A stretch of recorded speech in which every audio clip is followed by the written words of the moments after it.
প্রিয় দর্শক, আশা করি সবাই ভালো আছেন। আজকে আমরা এসেছি পাবনার ঈশ্বরদীতে অবস্থিত হার্ডিঞ্জ ব্রিজ। ব্রিটিশদের তৈরি অনন্য নিদর্শনের এটি একটি, যা বাংলাদেশে অবস্থিত।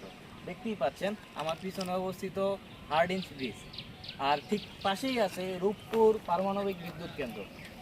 সম্প্রতি বাংলাদেশ সরকার এটি নির্মাণ করেছেন রাশিয়ার সমন্বয়ে।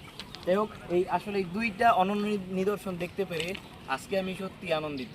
আশা করি আপনারাও আসবেন, দেখবেন এবং উপভোগ করবেন।